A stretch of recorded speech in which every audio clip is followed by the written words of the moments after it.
আমাদের সাইটোপ্লাজমিক অঙ্গাণুগুলো শেষ লেকচার হবে। এখানে প্রথমে আছে কি এন্ডোপ্লাজমিক রেটিকুলাম।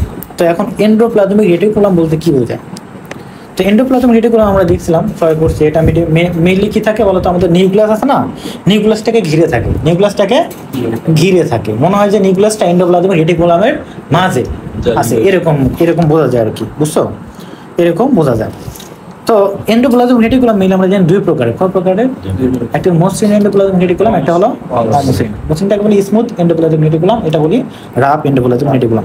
তো দেখি আসলে এটা আমি ফিগারটা অ্যাড করতে ভুলে গেছি, তো যাই হোক। হ্যাঁ, তো এখানে দেখি আমরা ওটা পরে দেখাই দিব না যে এন্ডোপ্লাজমিক রেটিকুলামটা তাহলে এখানে কি বলছে। এখানে দেখো তো যে পরিণত কোষে সাইটোপ্লাজমে যে জালিকা বিন্যাস দেখা যায় তাই হলো এন্ডোপ্লাজমিক রেটিকুলাম বা অন্তঃপ্লাজমীয় জালিকা। তাহলে কি বলছে, পরিণত কোষে সাইটোপ্লাজমে যে জালিকা বিন্যাস দেখা যায়, বললাম এটা কি এন্ডোপ্লাজমিক রেটিকুলাম জালের মতো। তো সাইটোপ্লাজম বলতে এটা মেইনলি দেখা যায় কোথায় বলো তো, নিউক্লিয়াসের চারপাশে, নিউক্লিয়াসের চারপাশে জালিকা বিন্যাস দেখা যায়। এটা একটু পরে আরো জানবো আমরা। সাইটোস্কেলেটন অর্থাৎ কোষ কঙ্কাল যেগুলো আছে এটা পড়বো, কোষ কঙ্কাল সাইটোস্কেলেটন। তো এটাই মেইনলি জালের মতো দেখা যায়। তো এখন দেখো এখানে যে এটাও মেইনলি জালের মতো, তবে এটা নিউক্লিয়াসের চারপাশে, বুঝছো? এটা জানতে হবে। তো এটা কি করছে বলতো, বিজ্ঞানের নাম ইম্পর্টেন্ট না এটা, বুঝছো? এটা পোর্টাল, এটা কি করছে, এবং আলবার্ট ক্লোট এবং ফুলম্যান, এটা ইম্পর্টেন্ট না। কোথায় আবিষ্কার করছে বলতো, দেখো মুরগির ভ্রূণীয় কোষে সাইটোপ্লাজম থেকে এটি আবিষ্কার করে প্রথম। এটা শুধু মনে রাখতে পারো যে মুরগির ভ্রূণীয় কোষের সাইটোপ্লাজম থেকে এটি আবিষ্কার করে, এটা মনে রাখতে পারো। তারপরে কি বলছে বলতো, এখানে উৎপত্তি কোথা থেকে হয় আমরা জানি, সবগুলো একটা উৎপত্তি জানা উচিত। সাইটোপ্লাজম ঝিল্লি এবং নিউক্লিয় ঝিল্লি অথবা কোষ ঝিল্লি থেকে উৎপত্তি হয়ে থাকে। এগুলো একটু তুমি মনে রাখতে পারো কোথা থেকে উৎপন্ন হয়ে থাকে। সাইটোপ্লাজমের ঝিল্লি, নিউক্লিয় ঝিল্লি এবং কোষ ঝিল্লি থেকে উৎপন্ন হয়ে থাকে। সাইটোপ্লাজম ঝিল্লি বলতে কি বোঝায়? হ্যাঁ, কোষ ঝিল্লি। সাইটোপ্লাজম ঝিল্লি বলতে কোষ ঝিল্লি বললেও এটা আলাদাভাবে দেওয়ার কি দরকার ছিল? কোষ ঝিল্লি এখানে দেওয়া আছে, সাইটোপ্লাজম ঝিল্লি, নিউক্লিয়ার ঝিল্লি বা কোষ ঝিল্লি। তাহলে সাইটোপ্লাজম ঝিল্লি এখানে আমরা কি নিয়ে বলতে, টোনোপ্লাস্ট বলতে পারি। কি বলতে পারি? টোনোপ্লাস্ট বলতে না, টোনোপ্লাস্ট বলতে এই যে কোষ গহ্বরের যে প্লাস্টিকটা আছে না, এটা কিন্তু সাইটোপ্লাজমের কি একটা মেমব্রেন তৈরি হয়, সেটা বলতে পারি, এখান থেকে তৈরি হতে পারে।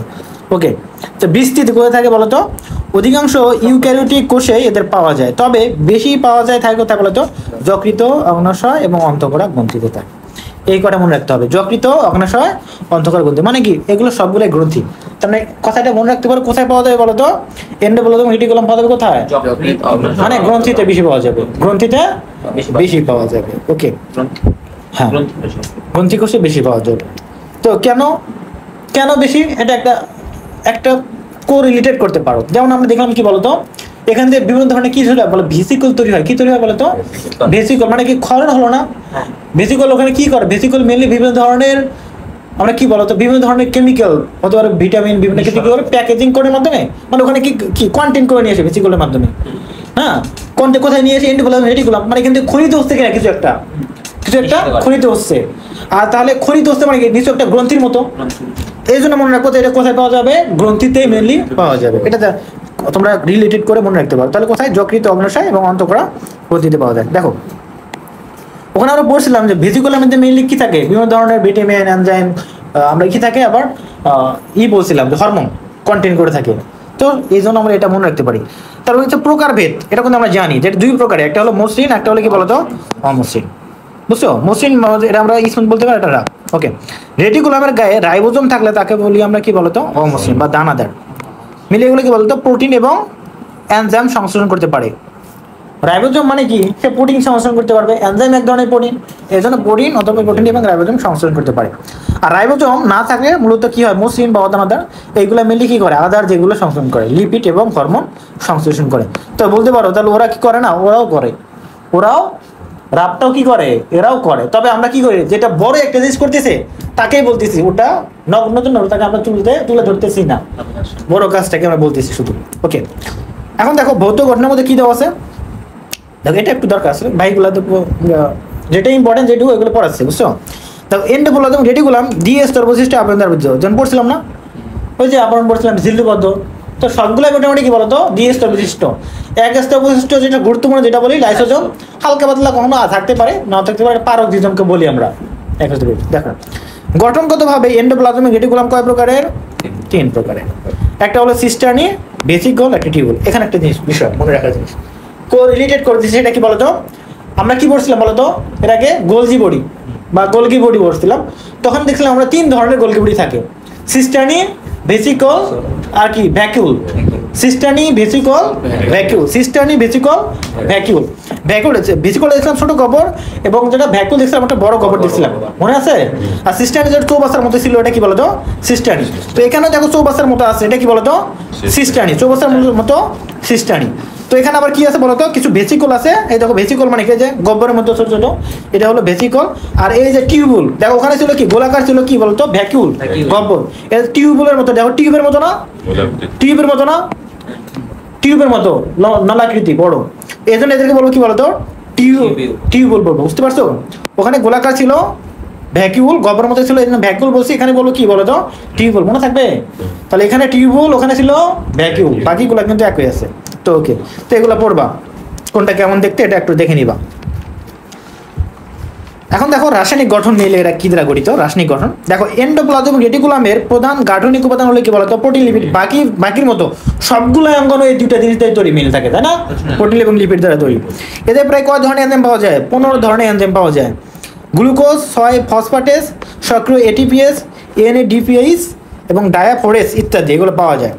দরকার নাই, অতটা ইম্পর্টেন্ট না, বুঝছো? যেমন পাওয়া যায় 15 ধরনের পাওয়া যায়, এটা একটু মনে রাখলেই হবে।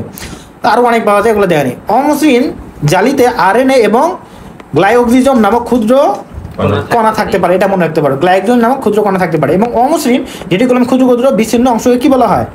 মাইক্রোসোম বলা হয়। ক্ষুদ্র ক্ষুদ্র বিচ্ছিন্ন অংশকে কি বলা হয়? মানে কি বলবো আমরা? মাইক্রোসোম বলা হয়। মানে ক্ষুদ্র ক্ষুদ্র বিচ্ছিন্ন অংশ থাকে আর কি, ইম্পর্টেন্ট না। দেখো এন্ডোপ্লাজম রেটিকুলামের কাজটা মেল রাখতে হবে। তো এখানে মেনলি কি আসবে, যখন তোমাকে এটা খ নাম্বার প্রশ্ন থাকতে পারে এন্ডোপ্লাজম রেটিকুলামের সময়, তখন তোমাকে বলতে হবে এন্ডোপ্লাজম রেটিকুলাম কি, ঠিক আছে, কোথায় থাকে, ঠিক আছে। এন্ডোপ্লাজম রেটিকুলাম প্রকারভেদ, মসৃণ, অমসৃণ, কেন, কাকে বলা হয়, তারপর কি বলতো? কাজটা শেষ, আর কিছু লাগবে না। এবং চিত্রটা কত প্রকারে? 3 প্রকারে দেখলাম, এবং কাজটা শেষ, আর কিছু লাগবে না, এটুকু জানতে হবে। কাজটা কি বলতো? দেখো এটা কি হলো? প্রোটোপ্লাজমের কাঠামো হিসেবে গ্রহণ করে। প্রোটোপ্লাজমের কাঠামো মানে এটা কি? এটা কোষ সংকলের মতো আরেকটা কাজ করে, যেহেতু এটা নিউক্লিয়াসের দিকে একটা কি জালিকার মতো তৈরি করে, মানে একটা কাঠামো, স্থিতিশীলতা দান করে, বুঝছো? কাঠামো বা স্থিতিশীলতা দান করে, কঙ্কালের মধ্যে কাজ করে এটা। তারপরে কি বলতো? অমসৃণ রেটিকুলাম কি করে? প্রোটিন সংশ্লিষ্ট করে, এনজাইম প্রোটিন এগুলো সংশ্লেষণ করে, মানে তৈরি করে। আর মসৃণটা কি করবে? একটু আগে দেখে আসলাম, বিশুদ্ধ কোথায় থাকবে? প্রাণী কোষে থাকবে। লিপিড, মতান্তরে হরমোন, গ্লাইকোজেন, এগুলো কি করবে? স্টেরয়েড, ভিটামিন, এগুলো সংশ্লেষণ করবে। এটি দেখো লিপিড এবং প্রোটিনের অন্তঃবাহক হিসাবে কাজ করে। লিপিড এবং প্রোটিনের অন্তঃবাহক হিসাবে কাজ করে, এটা মনে রাখলাম। অনেকের মতে এতে কোষ প্রাচীর জন্য সেলুলোজ তৈরি হয়। কি তৈরি হয় বলতো? কোষ প্রাচীর জন্য সেলুলোজও তৈরি হয় অনেকের মতে, অনেকে ধারণা করে থাকেন। রাইবোজোম, গ্লাইকোজিজম ধারক হিসাবে কাজ করে, এদের ধারক হিসাবে কাজ করে, মানে কন্টেইন করে। আমরা দেখলাম যে অমসৃণটা কি করে? রাইবোজোম ধারণ করে। তারপর দেখো এরা কোষে অনুপ্রবেশকারী বিভিন্ন বিষাক্ত পদার্থ কি করতে পারে? নিষ্ক্রিয় করতে পারে, এটা ধ্বংস করে দেয় বিষাক্ত পদার্থ। এটা মনে রাখতে পারো যে কোষে অনুপ্রবেশকারী বিষাক্ত পদার্থকে এরা ধ্বংস করে। রাইবোজোমে উৎপন্ন প্রোটিন পরিবহনে এটি প্রধান ভূমিকা পালন করে, যেহেতু আমাদের এর কন্টেইনই করে কি বলতো? রাইবোজোম। ফলে এর মধ্যে যে প্রোটিনটা তৈরি হয় এটা কি করে? পরিবহন করে। কেমনে পরিবহন করে? ওই যে ভেসিকল তৈরি করার মাধ্যমে। মানে ভেসিকল কি করে? ওই যে গোলকি বডির মাছ দিয়ে চলে যায় প্লাজমা মেমব্রেনের দিকে, মানে কন্টেইন করে, বুঝতে পারছো? মানে পরিবহন করে, করতে সহায়তা করতে, সেটা বলতে পারলো। ওকে, তাহলে দেখো এখানে তোমরা পার্থক্য যেটা পড়ে নিবা, এন্ডোপ্লাজম রেটিকুলাম আর গোলজি বডি, পার্থক্যটা দেখে দিব। আচ্ছা একটু বলে দেই। দেখো এটা কি করতেছে? এন্ডোপ্লাজম রেটিকুলাম এটা সরল প্রকৃতির হয়ে থাকে। এটা সরল প্রকৃতি, এটা কি সরল প্রকৃতি কোষে থাকে। এটা কি থাকে? সকল প্রকৃতি কোষে থাকে না, শুধুমাত্র কোথায় থাকবে? প্রাণী কোষে অধিক থাকে। কি বলছে? বিস্তৃতি মেনলি কোষ ঝিল্লি থেকে নিউক্লিয়াস মেমব্রেন পর্যন্ত থাকে। এন্ডোপ্লাজম রেটিকুলাম কোথায় থাকবে? মানে এটা বলি মেনলি আসলে কানেকশন হয়ে থাকে মেনলি আর কি, মানে এটা বলি যোগাযোগ রক্ষা করে আমাদের কোষ ঝিল্লি এবং মেমব্রেনের মধ্যে একটা যোগাযোগ রক্ষা করে। তো এখানে দেখো সাধারণত নিউক্লিয়াসের কাছাকাছি অবস্থান করে, অর্থাৎ এটা কিন্তু আবার এটা কাছাকাছি অবস্থান করলে মানে ওর কানেকশন থাকে। তবে যদি বলি মেইনলি গোলগি, মানে আমাদের এন্ডোপ্লাজম রেটিকুলাম পরে থাকে কে বলতো? গোলগি বডি, এটা দেখছিলাম না ওখানে। ওকে, এটা কি বলতো? মসৃণতা যদি বলি, এটা আবরণী ঝিল্লি মসৃণ এবং 2 ধরনের, অমসৃণ, মসৃণ এবং অমসৃণ। এটা আবরণী ঝিল্লি শুধু মসৃণ, ঠিক আছে? গোলগি বডি শুধু মসৃণ। জালিকা যদি বলি, সমস্ত সাইটোপ্লাজমে জালিকা সৃষ্টি করে থাকে আর কি, করে অবস্থিত। এবং সাইটোপ্লাজমে কোনো জালিকা সৃষ্টি করে না। ওকে, কাজ যদি বলি, কাঠামো গঠন করে, অন্তঃপরিবহনে সাহায্য করে। এটা কি করবে? সংশ্লেষণ এবং ক্ষরণ কাজ করছে, এটা দেখুন।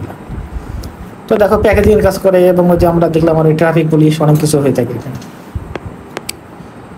দেখো এই যে মসৃণ অমসৃণের একটু দেখবা, একটা মসৃণ অমসৃণ কেন বলা হয় থাকে, কোথায় কোনটা বেশি থাকে এটা একটু দেখবা, আর কাজটা কোনটা কি করে এটা তো আমরা একটু করে আসলাম, একটু দেখে নিবা। আর এটা প্রধান উপাদানটা কি? এটা সিস্টেমীয় টিউবুল, এটা হলো টিউবুল এবং ভেসিকল, এটা দেখে দিবা। তো সিস্টেমে কোথায় বেশি থাকে? অমসৃণই থাকে, এটা একটু মনে রাখবা। কেমন মনে রাখতে পারো? যে দেখো এখানে দেখলাম সিস্টেমটা কি, একটা আসলে চৌবাচ্চার মতো একটা কাঠামো। সিস্টেমটা কি বলো তো? চৌবাচ্চার মতো একটা কাঠামো, চৌবাচ্চার মতো একটা কাঠামো।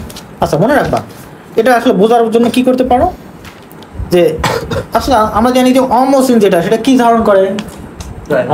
রাইবোজোম। তাহলে এটা মনে রাখতে পারো যে রাইবোজোম ধারণ করার জন্য আপনি কি দরকার? একটা কন্টেইনার দরকার, চৌবাচ্চা দরকার।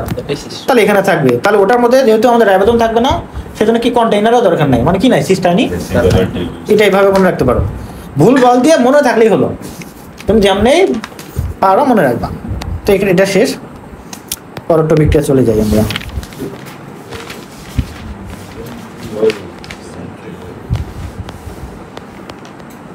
কোষীয় কঙ্কালটা লাগবে না? কোষীয় কঙ্কাল বাদ দিছি, তার আগে কোষীয় কঙ্কাল কোথায়? না পরে পরে, হ্যাঁ তোরা পড়বো পরে।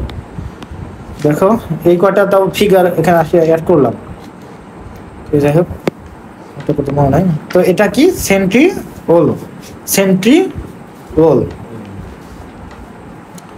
তাহলে দেখো সেন্ট্রিওল, তো আসলে বলো তো সেন্ট্রিওলটা কোথায় থাকে, কাদের ক্ষেত্রে থাকে? মেনলি প্রাণী কোষে থাকে। কাদের থাকবে? প্রাণী কোষে থাকবে। ওকে, এবং কোথায় থাকে? নিউক্লিয়াসের কাছে। নিউক্লিয়াসের কাছে। বলো তো কয়টা সেন্ট্রিওল থাকে? দুইটা সেন্ট্রিওল থাকে, এবং তাকে ঘিরে এক ধরনের তরল পদার্থ থাকবে, তাকে বলা সেন্ট্রোজোম বলা হয়। ঠিক আছে, তো আমরা এখন দেখি, ধীরে দেখি, আমরা এই কথাগুলো পড়ি, তারপরে আমরা সুন্দরভাবে গঠন দেখবো, কাজ দেখবো। আচ্ছা আমি আগে কথাগুলোই বলি না। এখানে দেখো চিত্রটা দেখো, দেখো এখানে কি থাকবে? দুইটা সেন্ট্রিওল। কয়টা সেন্ট্রিওল? এই যে দুইটা কাঠামো দেখা যাচ্ছে না, গোল কাঠামো দুইটা, এটা সেন্ট্রিওল। গোল হলো, ভেতরে কি ফাঁপা, ভেতরে কি বলো তো? চারপাশে প্রাচীর আছে কিন্তু ভেতরে ফাঁপা, এরকম দুইটা কন্টেইনার, এদের কি বলবো আমরা? সেন্ট্রিওল। সেন্ট্রিওল, ওকে। সেন্ট্রিওল মানে ক্ষুদ্র, এটা খুবই সাইজে খুবই, বলো কি? মেডুলার মতো। হ্যাঁ ক্ষুদ্র দানাদার, ক্ষুদ্র দানাদার। এখন দেখো এর চারিপাশে কি থাকবে? কিছু তরল পদার্থ থাকবে, যেটা একে চারপাশে ঘিরে থাকবে, এবং তার পাশে একটা কি থাকবে? প্রাচীরের মতো একটা থাকবে, বুঝছো? এই যে যে তরল সদৃশ যে পদার্থগুলো থাকলো, এদেরকে কি বলা হয়? সেন্ট্রোসোম। সেন্ট্রোস্ফিয়ার বলা হয়, সরি সেন্ট্রোস্ফিয়ার বলা হয়। একত্র বলা হয় কি বলা হবে? সেন্ট্রোজোম বলা হয়, সেন্ট্রোজোম বলা হয়। এবং এই তরলগুলো কি বলা হবে? সেন্ট্রোস্ফিয়ার বলা হয়, এটা মনে রাখতে হবে। তরলটা তাহলে সেন্ট্রোস্ফিয়ার, এবং এই পুরোটাই কি বলা হবে? এই যে একটা প্রাচীর মতো আবৃত আছে, পুরোটাই কি বলা হবে? সেন্ট্রোসোম বলা হয়, এটা সেন্ট্রিওল, সেন্ট্রোসোম। ওকে, তাহলে দেখো এখন একটা বলি, যেটা বললাম এই যে সেন্ট্রিওল গুলা বললাম, এগুলো কিন্তু ফাঁপা আকৃতির। কেমন আকৃতির? ফাঁপা আকৃতির, মানে কি ভেতরে কিন্তু ফাঁপা, ফাঁকা জায়গা, নলাকার, মানে পাইপ ভেতরে। তা এটা কিন্তু এই যে পাইপের প্রাচীর দেখতেছি, পাইপের প্রাচীরটা কিভাবে তৈরি হয়? এটা বিভিন্ন টিউবের মাধ্যমে, অনেকগুলো টিউবের সংমিশ্রণের মাধ্যমে তৈরি হয়ে থাকে। কিসের মাধ্যমে বলো তো? টিউব। তো এই টিউবগুলো মেনলি আমাদের 9টা বান্ডেল, কয়টা বান্ডেল মধ্যে তৈরি হয়? 9টা টিউব বান্ডেল। এবং প্রতি বান্ডেল কয়টা থাকে বলো তো? টিউব থাকে 3টা করে, প্রতি বান্ডেল 3টা করে টিউব থাকে। এই যে চিত্র দেখতে পাচ্ছ এখানে, এই যে এখানে দেখো, খেয়াল করো, এই দেখো মাঝে ফাঁকা, মাঝে কি বলো তো? এই যে মাঝে দেখো ফাঁকা, ফাঁকা থাকে না, বরাবর ফাঁকা। আর চারপাশে যেমন করে একটা একটা কাঠামো দাঁড় করছে গোল, আর এখানে যে আমাদের কাঠামোটা বাইরে প্রাচীরটা তৈরি করে দেখো 3টা করে, দেখো এখানে এই যে 3টা করে টিউব, 3টা করে টিউব, একটা করে আমাদের একটা করে বান্ডেল তৈরি করছে। এরকম কয়টা বান্ডেল আছে? 1টা 2টা 3টা 4টা 5টা 6টা 7টা 8টা 9টা, তাহলে 9টা বান্ডেল মিলে এরকম একটা টিউব তৈরি করছে। আর এটাকে কি বলি আমরা বলো তো? সেন্ট্রিওল। এটাকে বলি সেন্ট্রিওল। এরকম কয়টা সেন্ট্রিওল আছে? 2টা সেন্ট্রিওল আছে, এরকম 2টা সেন্ট্রিওল আছে। ওকে, মানে এবিসি দেখা যাবে কোনটা? চিত্রে, বই চিত্রে ওটা আমরা পরে দেখতেছি, ওটা পরে। এখন দেখো এটা যদি আমরা একটা গঠন, তবে আমরা পরীক্ষার মধ্যে যখন আমরা দিব, তাই যদি আমরা পরীক্ষা আসে আর প্রস্থচ্ছেদের গঠনটা দিব, বইয়ের মধ্যে আছে এটা বোঝা যায় না, ঠিক আছে, এভাবে দিতে পারবো না তোমরা, তাহলে আমরা এভাবে প্রস্থচ্ছেদের গঠন দিতে পারি। কিভাবে দেখো তো, এই যে এখানে দেখো, এই ভাই এখানে দেখো, এই গঠনটা দেখো, এখানে খেয়াল করলে বুঝতে পারবা এখানে কি হলো, যে এই যে আমরা তিনটাতে টিউব দেখছো, এরকম আমরা করে আঁকবো, 9টা আঁকবো, 9টা গোল করে দিব, 9টা আঁকলাম। আঁকার পরে কি মাঝে একটা তল পথ দিয়ে দিব, কি দিব, কিছু একটা সাবস্টেন্স দিব, বুঝছো, দিলাম। তো এখানে দেওয়ার পরে এগুলো সবগুলো আমরা টেনে দিলাম, এখানে কানেকশন করে দিলাম, এর মধ্যে কোন মাঝে একটা গহ্বর থাকবে, ঠিক আছে। এইভাবে আমরা দিয়ে আমরা কেন্দ্রীয় অক্ষ বলতে পারি, এটা এইভাবে আমরা চিত্রটা দিতে পারি, ঠিক আছে। তো তাই এগুলো দরকার নেই আমাদের, আর লাগবে না, আমরা একটু পড়ি, ঠিক আছে। এটা হলো কি, এই যে তিনটা যে আছে না, 1 2 3 এর বুঝাইছে, বুঝছো, দেখো তিনটা আছে যে নাম্বার, দেখো সেন্ট্রিওল তাহলে বলি আমরা, এরা প্রধানত তিনটা আছে, হয়তো কোনো ঝামেলা, গঠনগতভাবে ঝামেলা হয়েছে। দেখো দেখো প্রাণী কোষে ও কিছু সংখ্যক উদ্ভিদ কোষে যে অঙ্গাণু নিউক্লিয়াসের কাছাকাছি থাকে এবং কি স্বপ্রজনন ক্ষমতা সম্ভব, তাহলে এটা মনে রাখতে হবে। কোথায় থাকে বলতো, নিউক্লিয়াসের কাছে থাকে, স্বপ্রজনন ক্ষমতা সম্ভব, ভেরি ভেরি ইম্পর্টেন্ট। এবং কোষ গহ্বরে ঘিরে 9টি গুচ্ছ প্রান্তীয় উপনালিকা নির্মিত খাটো নলে গঠিত, তাকে বলা হয় সেন্ট্রিওল। সংখ্যাটা বলতে পারবো না, আরো বলতে পারে এটা কি স্বপ্রজননে সক্ষম, কি কেমন সক্ষম বলতো, লিখে রাখো সাইডে, এটা কি সক্ষম বলতো, স্বপ্রজননের সক্ষম, এই লেখাই তো আছে, স্বপ্রজনন সম্পন্ন, নিউক্লিয়াসের কাছে অবস্থিত, ঠিক আছে, ওকে। তাহলে কি বলছে বিজ্ঞানী, ভ্যান্ডের দরকার নেই, এগুলো কারা আবিষ্কার করে একটা দেখে নিলাম। দেখো কোথায় থাকে বিস্তৃতি, কত দেখো শৈবালে থাকবে, ছত্রাকে থাকবে এবং মশবর্গীয় উদ্ভিদ থাকবে। কোন উদ্ভিদে বলো তো, মশবর্গীয়, এবং ফানবর্গীয় উদ্ভিদে পাওয়া যায় এবং নগ্নবর্গীয়তে পাওয়া যায়, কিন্তু অধিকাংশ প্রাণী কোষে সেন্ট্রিওল থাকে। কাদের থাকে না বলো তাহলে, আবৃত আবৃত, দেখো দেখা আছে, দেখো আদি কোষ, ডায়াটম, ইস্ট এবং আবৃত বিধি উদ্ভিদে এদের দেখা যায় না, অনুপস্থিত তারা, ভেরি ভেরি ইম্পর্টেন্ট। কাদের দেখা যায় না এটা মনে রাখতে হবে, আদি কোষে পাওয়া যায় না, ডায়াটম পাওয়া যায় না, ইস্টে পাওয়া যায় না, আবৃত বিধি উদ্ভিদে পাওয়া যায় না, ওকে। তাহলে যেটা বললাম যে কোথায় পাওয়া যায় না এটা মনে রাখতে হবে, বুঝছো, ভেরি ভেরি ইম্পর্টেন্ট, ওকে। এগুলো তো পড়ছি না, হ্যাঁ। তাহলে এক জোড়া দেখো কি বললাম, তাহলে দেখো সেন্ট্রিওল জোড়ায় জোড়া অবস্থান করে, ওকে। এক জোড়া সেন্ট্রিওলকে একসাথে কি বলা হয়, ডিপ্লোসোম, এটা একটু মনে রাখতে পারো, ঠিক আছে।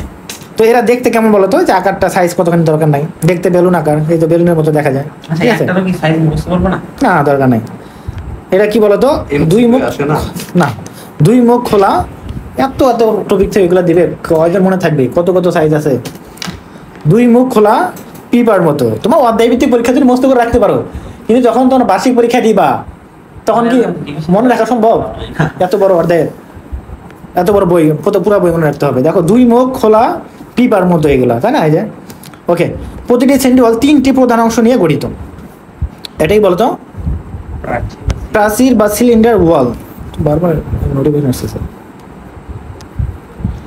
প্রাচীর বা সিলিন্ডার ওয়াল, বাইরের যে ওয়ালটা দেখলাম ওয়াল, এবং ত্রয়ী অনুনালিকা বা ট্রিপলেটস, তিনটা গুলা যে নালিকার মাধ্যমে তৈরি হচ্ছে, এটাকে বলা হয় ত্রয়ী অনুনালিকা বা ট্রিপলেটস বলা হয়ে থাকে। সেন্ট্রিওলের কি অন্তর্গঠন আসবে, অন্তর্গঠন সেন্ট্রিওল, হ্যাঁ সেন্ট্রিওলটা কি গঠন, আমি যেটা লিখে দিলাম গঠন দেখাই দিছে না, আবার দেখাই দেবো না, দেখো যোজক বা লিঙ্কার, এই দেখো কি বললাম এখানে, যোজক বা লিঙ্কার, এই যে এই দেখো এদের মধ্যে কি থাকে, একটা যোজক থাকবে, এইভাবে দিবা ডাক টেনে, এটা হলো যোজক বা লিঙ্কার। এই যে এই চিত্রটা এমন করবা পরীক্ষা আসলে, বুঝতে পারছো, আমি তো পিডিএফটা দিয়ে দেবো না, বুঝছো, দেখতে পারো, এইটাই এভাবে চিত্র অন করে দিবা, সেন্ট্রিওলে বুঝতেছে, সহজ না, এটা অন করে দিবা,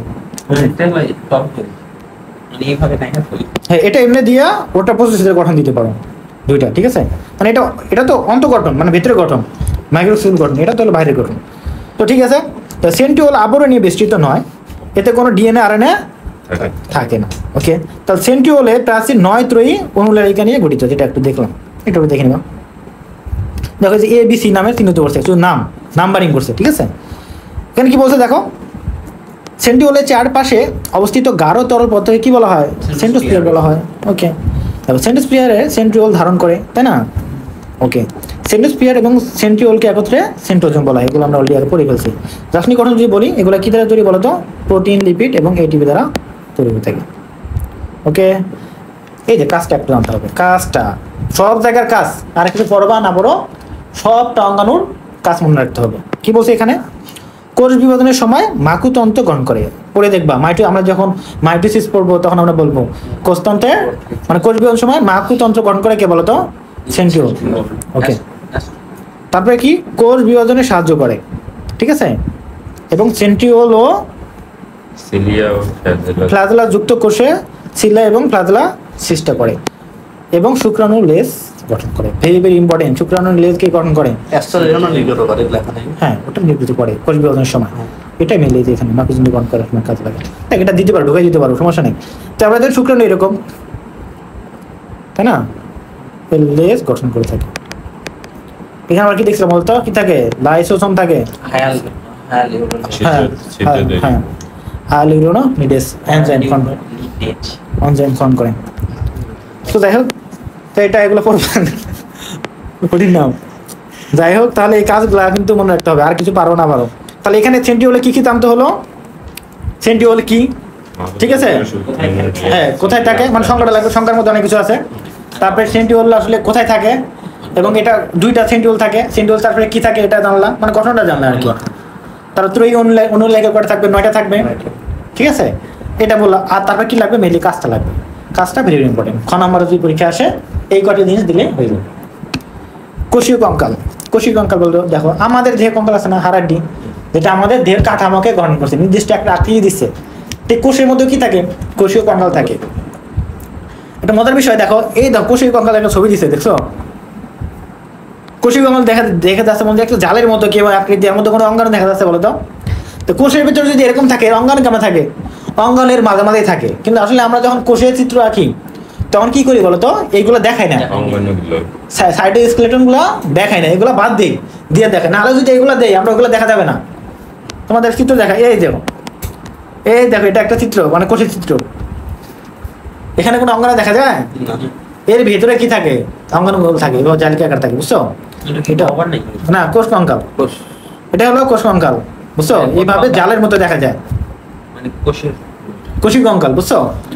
তো কোষী কঙ্কাল আমরা কয় ভাগ করে এগুলো পড়ি, তারপরে তোমাকে যেটা বুঝাচ্ছি আমি, ঠিক আছে? তো দেখো এখানে কি বলছি আমরা, আগে পড়ি। কোষ কঙ্কাল একটু এখান থেকে প্রশ্ন আসতে পারে, সেটা কি বলতো? সকল প্রকৃতি কোষের সাইটোপ্লাজম অঙ্গাণুগুলোর অন্তর্বর্তী স্থানে কতগুলো সূত্রক সম্মিলিতভাবে জালিকার ন্যায় গঠন তৈরি করে। এদেরকে কোষীয় কঙ্কাল বা সাইটোস্কেলেটন বলা হয়। ওকে, কে তৈরি করছে দরকার নাই। সাধারণত প্রোটিন নির্মিত 3 ধরনের সূত্রক নিয়ে কোষীয় কঙ্কাল গঠিত। কি নির্মিত বলতো? প্রোটিন নির্মিত। কয় ধরনের? 3 ধরনের সূত্রক নিয়ে গঠিত। আচ্ছা, এগুলো কি?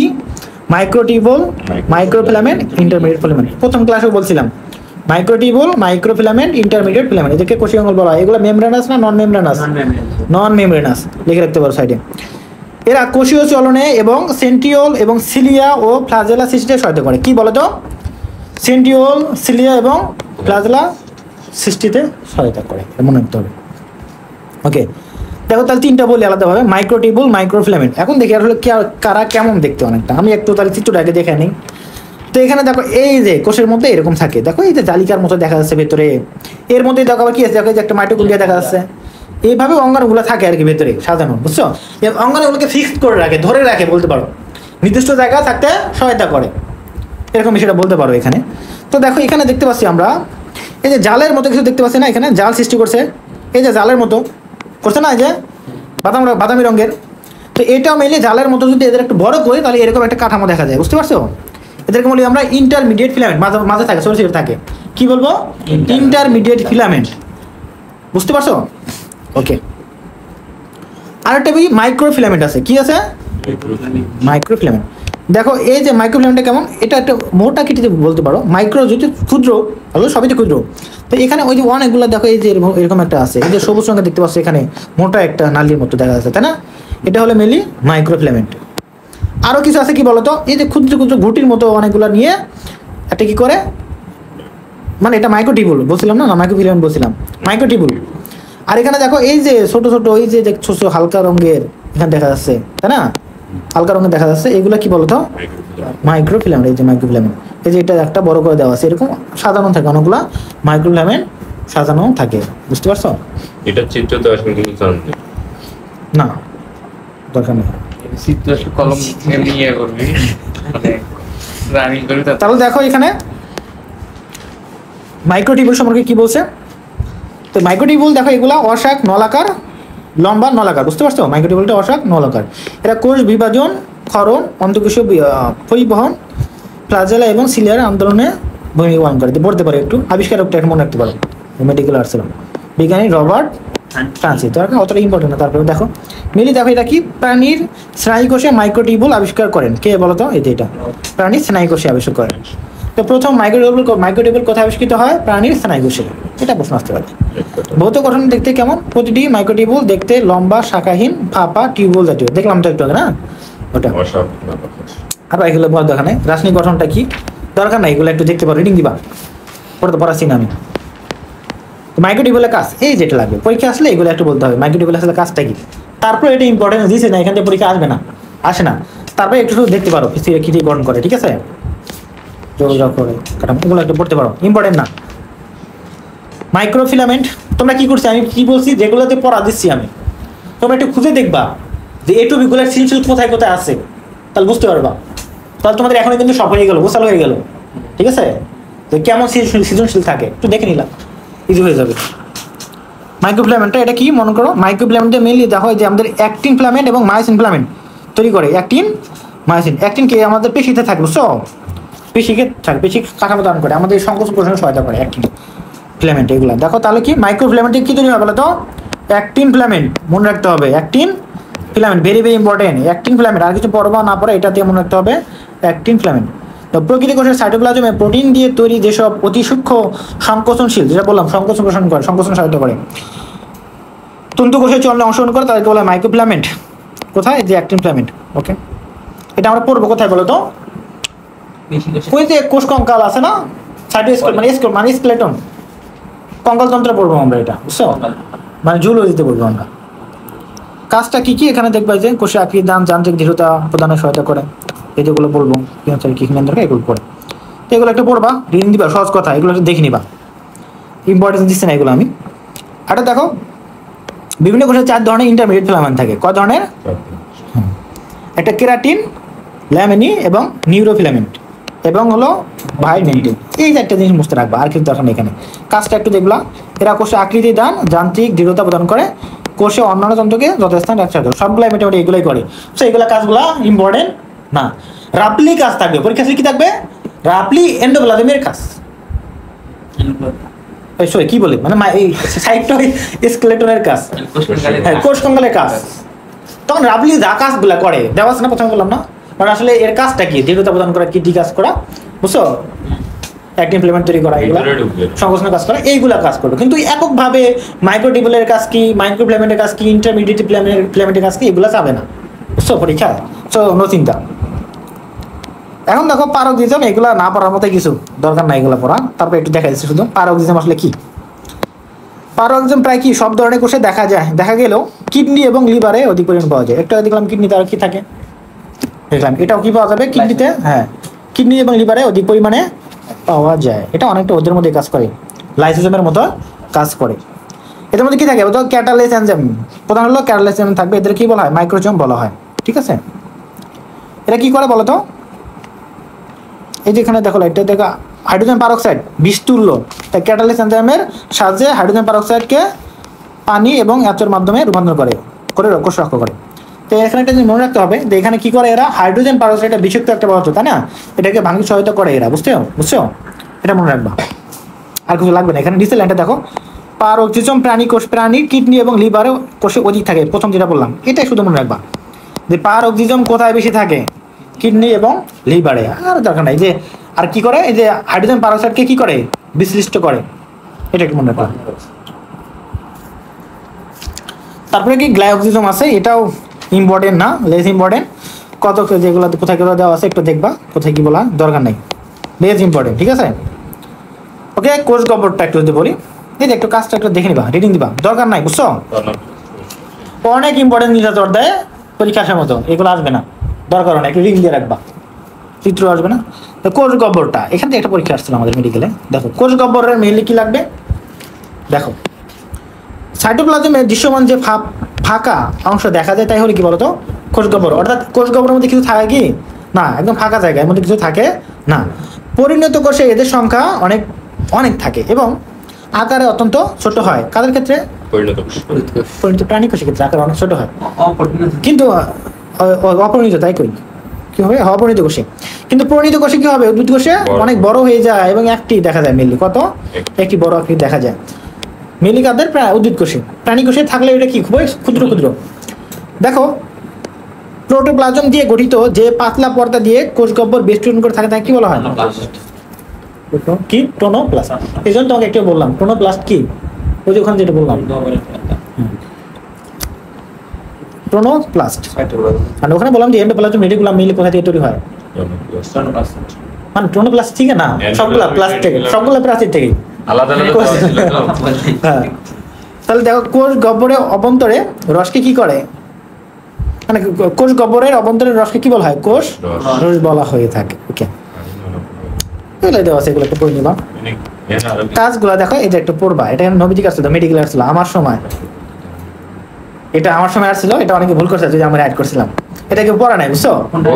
এবার করবে তো আমি পড়ছিলাম বিষয়টা, হ্যাঁ না বইপতি না, এমসিকিউ আসছিল। দেখো কোষ রস ধারণ করা এর কাজ কি, একটু আগে বললাম যে ভিতরে যে রসগুলো আছে এটা কি বলা হয়, কোষ রস। প্রয়োজনীয় বর্জ্য পদার্থ ধারণ করে, যে কোষে যত বর্জ্য পদার্থ আছে সব ওখানে মনে করো ছেড়ে দেয় আর কি। গোটা একটা মনে করো কি যে পুকুরের মতো বলতে পারো, মানে ফালাই দেয়। দেখো এতে কোষের অভ্যন্তরে পিএইচ রক্ষা করে, এই যে এটাই একটু আগে দেখো আমরা পড়ে আসছি, তুমি দেখবা সাইটোপ্লাজম কি করে, কোষের পিএইচ নিয়ন্ত্রণ করে। সাইটোপ্লাজম আছে আবার এটাও আছে। কনফিউশন 50% মানুষে কি কনফিউশন হয়েছে, মানে উল্টো পাল্টা দেখাচ্ছে, কেউ দেখাচ্ছে সাইটোপ্লাজম, কেউ দেখাচ্ছে কোষ গহ্বর। আমি দেখাচ্ছিলাম এটা কোষ গহ্বরটা দেখাচ্ছিলাম, হয়েছিল আমার এটা। দেখো দুই জায়গায়, ওখানে দেওয়া আছে এখানে দেওয়া আছে, তবে এখানে অত ভালো করে বলা নাই। আবার অন্য একটা মাঝে ম্যামের বইয়ের মধ্যে লেখা আছে সাইটোপ্লাজম, সুন্দর করে বড় করে লেখা আছে। সো কনফিউশন কোনটা রাইট হবে কোনটা রাইট হবে, হ্যাঁ যে আল্লাহ জানে যে কোনটা রাইট করছে। তবে আমরা মনে করি, সবাই মনে করে যে এটা রাইট, এটা মেডিকেলের পরীক্ষা আসছিল দিছে এটা, বুঝছো। হ্যাঁ সুন্দর করে যেহেতু একটা টপিক ওয়াইজ দেওয়া আছে পয়েন্ট করে, এর জন্য মনে হয় যে এখানে এটাই অ্যান্সার রাইট হবে, বুঝছো। ওকে, নিউক্লিয়াস সম্পর্কে কি আর বলবো, এটা একদম বিস্তারিত পড়তে হবে। নিউক্লিয়াস সম্পর্কে আমাদের যত বোঝার বিষয় আছে এখানে, ঠিক আছে। নিউক্লিয়াসের মধ্যে কি কি থাকে, তো আমরা এই যে প্রাইমারি লেভেলে যা আছে একটু দেখে নিই, যেগুলো আমরা জানি অলরেডি আমরা জানি। আমরা কি জানি বলো তো, নিউক্লিয়াস চিত্র নেই নেই। আচ্ছা দেখো, তো আমরা জানি যে একটা নিউক্লিয়াস যেটা, এটা কি থাকে বলো তো, এটা আমাদের প্রোটোপ্লাজমের মাঝেই থাকে প্রাণী কোষের ক্ষেত্রে, এবং উদ্ভিদ কোষের ক্ষেত্রে এক প্রাচীরের দিকে সাইডের দিকে থাকে, কেননা আমাদের কি থাকে এখানে কোষ গহ্বর থাকবে। ওকে, তো এখন দেখো এই যে কোষ নিউক্লিয়াসটা আমার কয়েকটা অংশ থাকে এখানে, বাইরে একটা প্রাচীর থাকে, প্রাচীরটা কয় স্তর বিশিষ্ট, দ্বি স্তর বিশিষ্ট, দ্বি স্তর বিশিষ্ট প্রাচীর থাকে। ওকে, তো দ্বি স্তর বিশিষ্ট প্রাচীর তো অনেকদিন থেকে বলে আসতেছি, আসলে এটা কি কেমন, আমরা তো দেখছি তো আমরা আর্ট করছিলাম, যেমন লিপিড লেয়ার, বাই লেয়ার এরকম।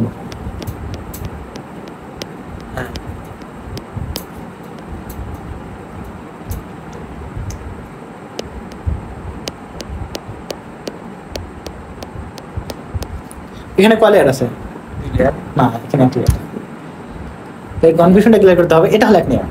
তো যেখানে বললাম বাই লেয়ার, মানে যেখানে আমরা দুইটা লেয়ার, দ্বি স্তরী, এটা লিপিড বাই লেয়ার বলি, লিপিডের দুইটা লেয়ার বাই লেয়ার, বা দ্বি স্তরী মানে লেয়ারটা কয়টা, দ্বি স্তরী যেটা বলি পর্দা দ্বারা তৈরি, মানে আবৃত থাকে, ওটা বলতে কি বোঝায়, এখানে আরো একটা আছে, হ্যাঁ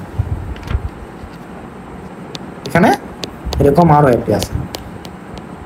কোষ ঝিল্লি তো দ্বিস্তরী, কোষ ঝিল্লি তো এদিকে আরো একটা আছে।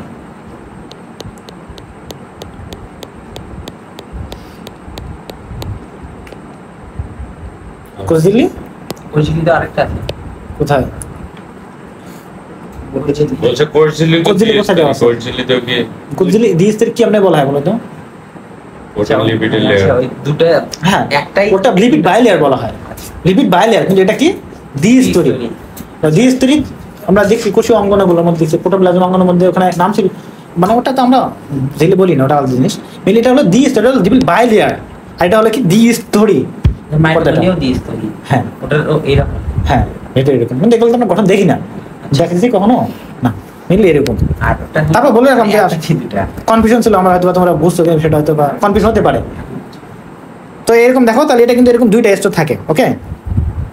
মাঝে মাঝে একটা গ্যাপ থাকে, এটা কি বলা হয়? হ্যাঁ, নিউক্লিয়ার রন্ধ্র বলা হয়, যে নিউক্লিয়ার রন্ধ্র থাকে, বুঝছো? নিউক্লিয়ার রন্ধ্র থাকে, ওকে। নিউক্লিয়ার রন্ধ্র থাকলো, ওকে। এই যে আমাদের পর্দাগুলা দেখো, এটা কিন্তু আমাদের কি অনেকটা সেমি পারমেবলের মতো, ঠিক আছে, ওকে। অর্ধবৃত্ত পর্দা, তাই না? ওকে, এটা অর্ধবৃত্ত পর্দা। আমার কথা হলো, এই যে মাঝের মধ্যে একটা কি ঘন একটা শূন্যের মধ্যে একটা অংশ থাকে, ঘন একটা ফিগার, 3D ফিগার একটা অ্যাড করা দরকার ছিল, করা হয়নি, যাই হোক। কি থাকে একটা বলো তো? হ্যাঁ, ঘন একটা জায়গা থাকবে, এটাকে বলা হয় নিউক্লিওলাস। এর মধ্যে দেখো গিরে ওই ছোট ছোট তালিকা থাকে, এদের কি বলা হয়? ক্রোমাটিন তন্ত্র বলা হয়, ঠিক আছে। তাহলে নিউক্লিওলাস গেল, ক্রোমাটিন তন্ত্র গেল, তা নিউক্লিয়ার রন্ধ্র গেল। এখন দেখো এর মধ্যে এক ধরনের তরল থাকে, যেমন আমরা সেন্টিওলের মধ্যে দেখলাম, সেন্টোস্ফিয়ার দেখলাম, প্রোটোপ্লাজম দেখলাম, এখানে সাইটোসোল দেখলাম, ঠিক এখানে এটা কি বলতো? নিউক্লিওপ্লাজম বলা হয়। এই সবগুলো মিলেই কি বলি আমরা? নিউক্লিয়াস বলা হয়। তো এখন আমাদের মিলি পড়া হবে কি বলতো? ভেতরে দিয়ে পড়বো, যে এখন আমরা ভেতরে এক একটা করে ভেঙে ভেঙে পড়বো। আর নিউক্লিয়াস এগুলো পড়ার কিছু নাই। এই যে ক্রোমাটিন তন্ত্র না, পড়াটি হলো এটা নিয়ে। ক্রোমাটিন তন্ত্রটা এটা কি আসলে? কোষ বিভাজনের আগে অবস্থায় ক্রোমাটিন তন্ত্র বলি, বিভাজন হলে কি বলি আমরা? তাই হোক, এই ক্রোমোজোমের গাঠনিক এগুলো মিলে কি বলি আমরা? DNA, RNA. ডিএনএ, আরএনএ অনেক জিন, জিন একক হলে কি কোথায় হলো? জিন। জিন আমরা কি কি নিয়ে কেমনে গঠিত, জিনের প্যাটার্ন গুলা কেমন, কত ধরনের জিন আছে, ঠিক আছে, ঠিক আছে। বিভিন্ন কোডন নিয়ে, স্টার্টিং কোডন, ইন কোডন, এগুলা নিয়ে এখন বিস্তারিত আমাদের পড়তে হবে। এদের রেপ্লিকেশন, এই যে আমরা বললাম ডিএনএ, আরএনএ, ডিএনএ থেকে ডিএনএ তৈরি প্রক্রিয়া, বুঝছো? রেপ্লিকেশন। আবার ডিএনএ থেকে আরএনএ তৈরি প্রক্রিয়া, ঠিক আছে। এর কি বলা হয়? ট্রান্সক্রিপশন। ডিএনএ থেকে মেনলি এমআরএনএ, এটা কি বলি? অনেকগুলো হয়, মেনলি এটা বেশি পরিচিত, এটা হলো আমরা ট্রান্সক্রিপশন। আবার এমআরএনএ থেকে কি বলতো? Protein translation. এটা কোথায় হয়ে থাকে? রাইবোজোমে সংগঠিত হয়ে থাকে, ঠিক আছে। এগুলো আমরা শিখবো এখন। সো অনেক এখানে বোঝার জিনিস আছে। ঝামেলা তোমাদের কালকে তো নাই, শনিবারে নাই না, রবিবারে তোমাদের বন্ধুকে আসতে বলো, ইম্পর্টেন্ট জিনিস। কালকে পড়াবো না, কালকে কি বার? শনিবার তোমাদের বন্ধ? ও, কালকে তোমাদের তো আছে। একদিন থেকে এখন কথা হলো, তো এটা দেখবো, এটা করে নিবা, বুঝছো? কালকে কি 7টায় আসবে? পড়া হয়েছে।